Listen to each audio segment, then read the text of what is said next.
And probably D-Day happened, and then I lost my uncle December of '44. There's a Battle of the Bulge, so some of the action in France is where we probably lost him.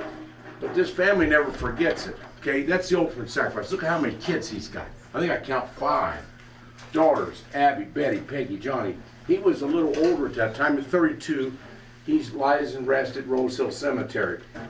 Purple Heart and his wife Rachel. So Rachel had to live as a widow for many, many years and raise these kids by herself. So, we've had in our wars close to 1,200,000 deaths. And those are the people that have given the ultimate sacrifice. 1,200,000 deaths in the United States from wars.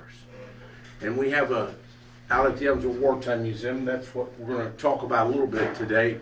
We have a Tomb of the Unknown Soldier there that mimics Arlington. And the Tomb of the Unknown Soldier, it was the 100th year dedication of that last year. And when we look up records, out of those 1.2 million, close to half of those are unknown, mostly because of the big Civil War. The Civil War, we lost over 600,000 troops.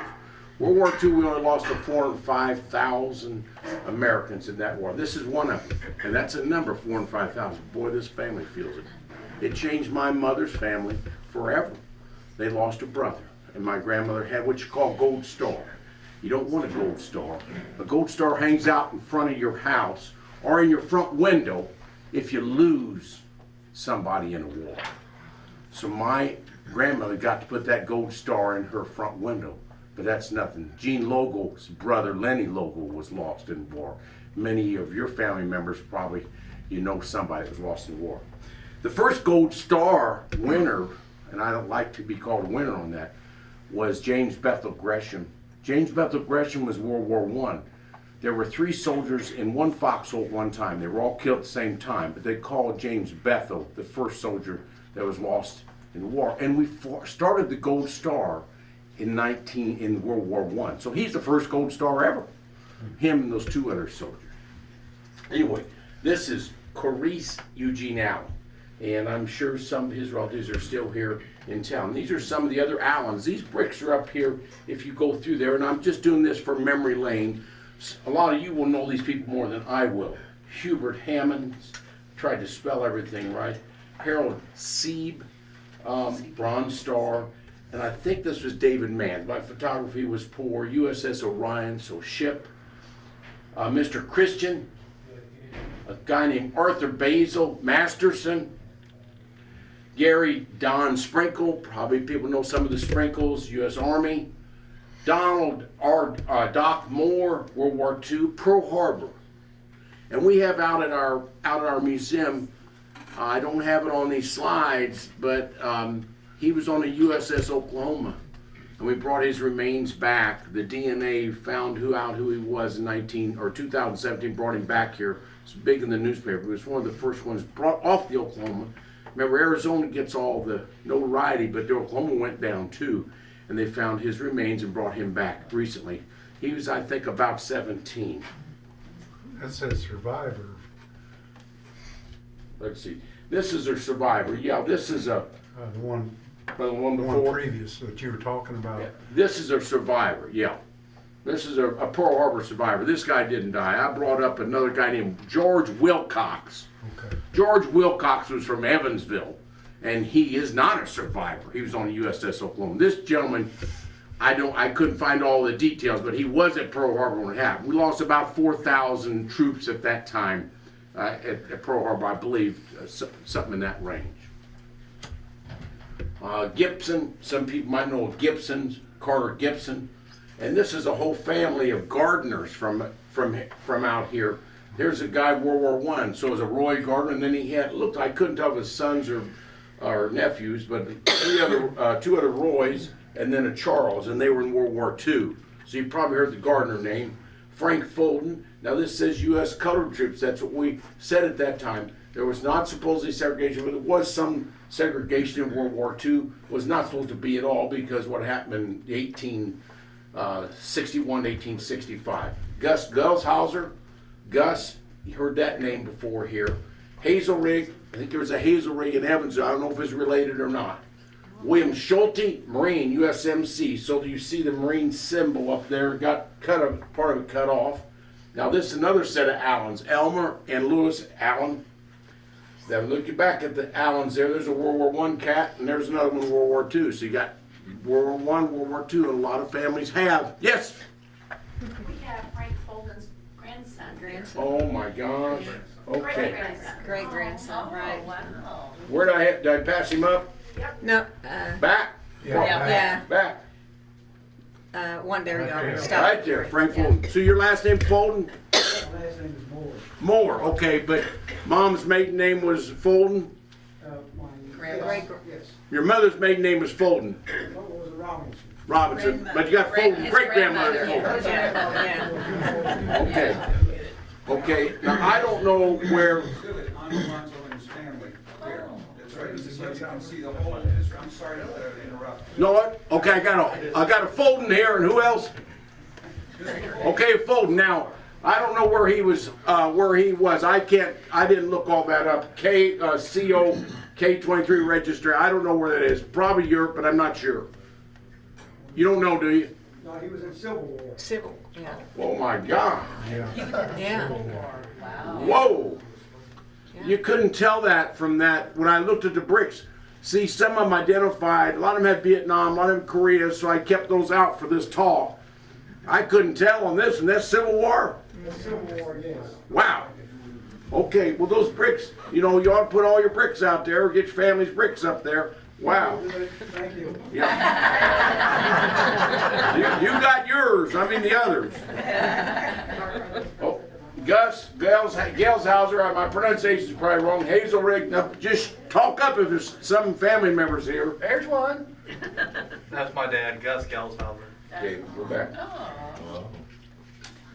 There, Gus Gelshauser. Army, World War II, I got that. Army, so he's probably in Europe or in Pacific? He was in Europe. In Europe, okay. So Army, so he's ground pounder. And so he's born probably 23, 25? 21. 21. So he's a little older, but 21. Yeah, Okay. yeah. 4 years over there? Yes, I Okay. believe. Yeah. So that's your daddy? Yes. Okay.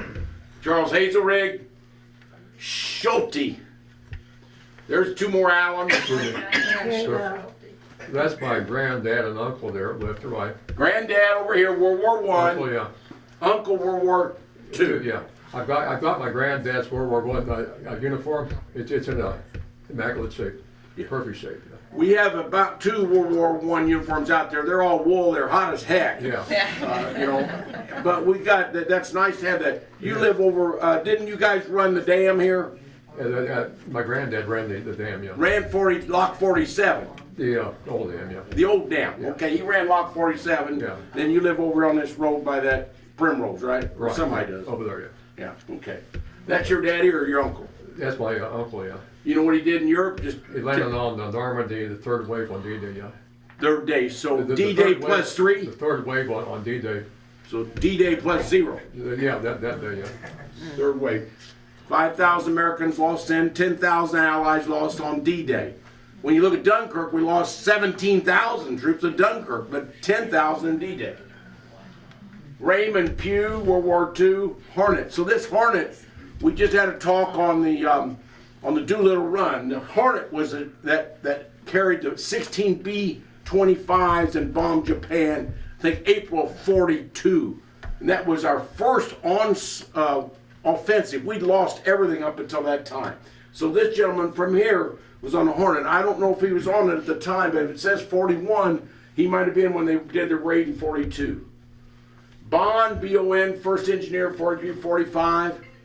That looks like he was a merchant marine, it looks like. So merchant marines, they didn't have a lot of protection. Richard Ritzert, Navy, World War II. Carol Hilliard, I think I had that. Let's see back here. Disabled veteran, okay, so a lot of people became disabled. We have a disabled troop group up in, it's called Gresham Group. It was at the, you can come on in, there's chairs over here. You're not gonna be able to stand the whole time, I talk too long. You want to stand, you can stand. If you can't hear me, tell me. I now stand here. All right. Okay, Hilliard, but he was disabled American veteran. We don't even talk about disabled American veterans, but if you go to France and look at what happened, there's a place called Military. It has 6,000 beds in there. And that's what Napoleon brought all the troops back, and all the disabled people went into that hospital, and the mothers are all mad because guys were hurt from that war of the Napoleonic Wars. And so we have to take care of our disabled vets, and I'm not talking about that today, but that's a whole big topic. Guy named Phillips, World War II, there's lots of Phillips in Boonville, but this guy had his brick out here. This guy Botkin, so this is Botkin, that Botkin was the attorney. That's either his dad or uncle probably. Guam was pretty important, so that's 20th U.S. Air Force, but that's U.S. Army. There was no Air Force in World War II. Didn't start till 47.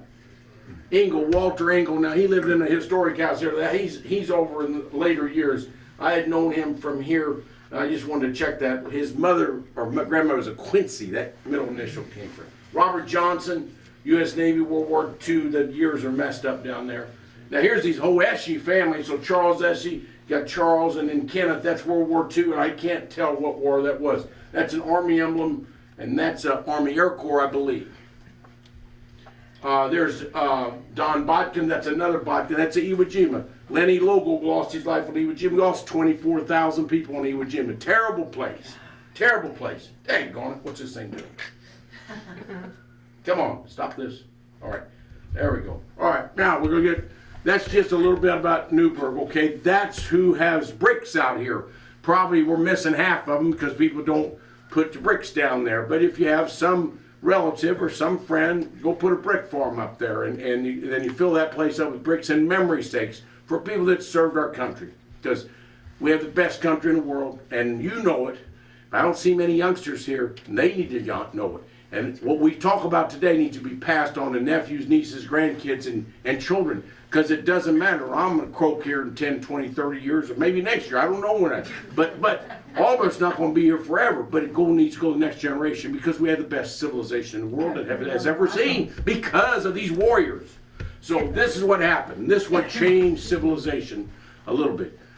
December 7th, and this is from Carl K. Connect. If you remember the zoo in Evansville, the first elephant was K. He always had a little elephant on his little caricatures there. We've got all his stuff is at U of E and at Willard and out at USI, but that's one of his caricatures that you have in the paper every day. I think he died in the 60s, but some of you have seen some of his caricatures, but this has all kinds of parodies. But he's a very smart man, came here from, I think, North Dakota somewhere, but he really helped out Evansville a lot. Carl K. Connect. And K, his middle initial or middle name, our first elephant was named K. And I think my sister's named K because of that elephant.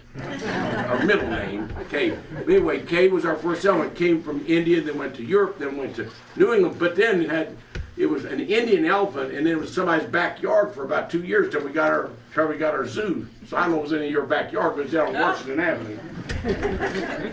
Now this is a man. Okay, now he was assistant secretary of the Navy, World War I. I think gave him a lot of wisdom, tons of wisdom. But this is signing declaring war. We only have 8 wars declared in our country. Okay, Korean War was not declared. Vietnam War was not declared war. That was declared war, World War II.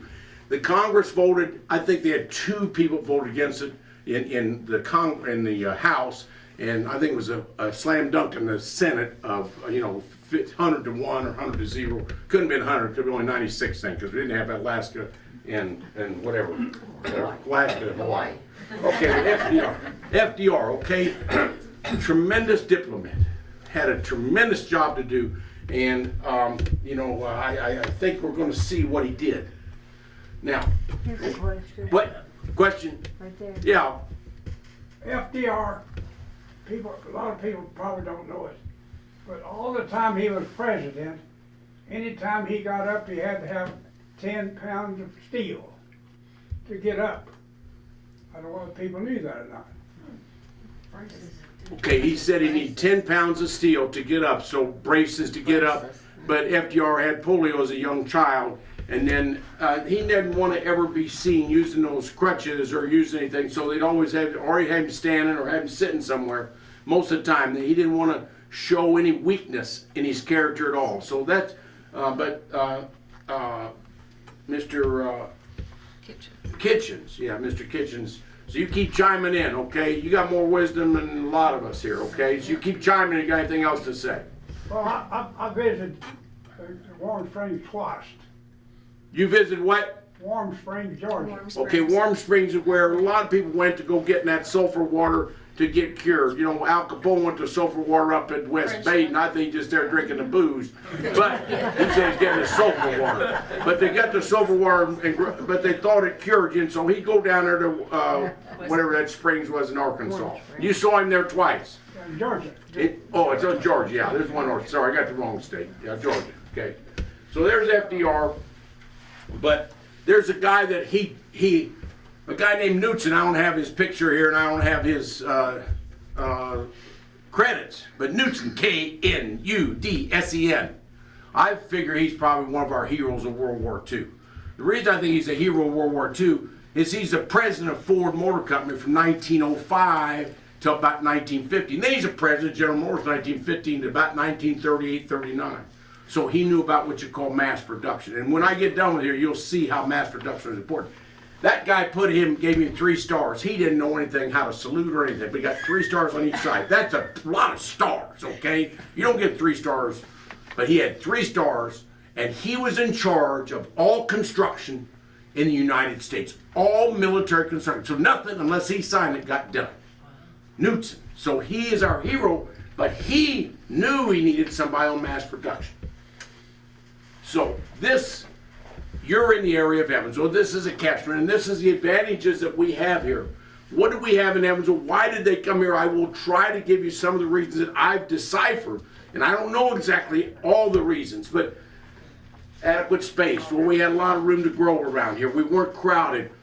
Republic Aviation wanted to go 2 places before it came to our place. They wanted to go to LaGuardia to make those planes. LaGuardia, we don't have any room. And then another was Suffolk where they wanted to go, and they said we don't have any room. And they came here we were the 3rd choice for the P-47 or Republic Aviation. Access to materials, we were in the center of the country, the absolute center of the country. So trains, mostly by steam until 1954, so they only lasted 100 to 150 miles. They had to go to the rounder and get more steam. We have documentation in our museum. We have 1.6 million troops that came through the Red Cross in Evansville. There are only 16 million troops, so about 10% came to Evansville. So we were the crossroads of America, and they signed the form. Now, maybe some didn't sign it, so you got 1.6. We had signatures up. So that's a lot of them crossing through Evansville. And I found in some literature that Newburgh should have got the trains, but they didn't get the trains, and that hurts your economy here. If the trains would have come here, you'd have had a different economy. But we got the trains, 4 trains that I know of, the CNEI, the LNN, and a couple other ones. Those are 2 I know of right now. Urban support, well, this is urban, you're suburban here. Labor reserves, we had lots of labor around here. We had all kinds of other factories, but at that time we had 18,000 people in factories in 1940. 18,000. 1942 at 80,000. Where we put those 60,000 extra people, we got them from everywhere. Newburgh, they had the thing called the ENOV. The ENOV was a little trolley car they got rid of in the 50s. We had it since the early 1900s. And that place that just burnt Hercules made those trolley cars. They looked just like the ones in New Orleans, looked like the ones over in San Francisco. But we had them that went all the way from Hatfield. My mother would travel all the way to Hatfield and to Rio and all those areas, and they would travel right through here and could go all the way to the other side of Evansville. So we had a lot of transportation issue that was good. River, we had a river here, so you can bring things in and out. Railroads, we already had those 3 or 4 railroads. We had an airport here already. I think it's 4,000 feet long to 4,500. They had extended a little bit. And location in the U.S. We were away from both coasts. My mother went to Memorial High School, and she was scared to death by the time 41 rolled around, because her teacher would read all the propaganda, all the things that were written about this war from 37 to 40. And she said, this is really dangerous. And I asked a lot of other people that time, and I don't think they perceived how dangerous it was. She was worried we were going to be dominated by Hitler, we were going to be dominated by the Japanese. She was scared. So people here knew there was going to be a problem, but we were away from the coast. So they couldn't get us on the east, couldn't get us west, because they were hiding in the middle of the country. Geography helped us. Now, I'm going to talk about 3 main plants that occupied 41,000 employees or so. This is the first plant. This is an LST, okay? And in our museum, we got a guy named David Coker is going to talk. We have talks the first and third Thursday of every month, and they're very educational. He's going to talk about all the Navy in World War II, how we made all the ships in the United States. And it's a tremendous topic. This is just one place in the United States. This is the ways there, and there's cranes. We still have one of those cranes left. It's down by Bristol Myers downtown. But this, we had 4 ways there downtown to make these LSTs and move them down, or they started that in, move them down into the water. So I'll give you the time on that. That's Wright's High School up on the top. And this was about 45 acres. And by eminent domain, we took all that property and started making ships there. This is the rapidity of how fast we made ships. Never made a ship before in our life. Evansville, Missouri Valley came down here and helped us. I think it was out of Chicago. But so this was the first one made. Okay, and how long did it take? 129 days in the building ways. Okay, we got pretty fast. By 44, we were in only 54 days. Days on the wet dock, 35, and then total days 89. By the time 1944, we 60 days from beginning to end. You pushed in the water here, and then after you got in the water, it sat over in these ways where they outfitted it. And they outfitted it. That took another 20 days to put all the other stuff on the inside, like the wallpaper. They didn't have wallpaper, but all the other stuff on the inside. The cost drove down, just like everything drove down. In 1939, we had $2 million of federal contracts. In 1943, we had $600 million in contracts. I don't know what the inflation would do to that, but that means it'd be way over a couple $1 billion.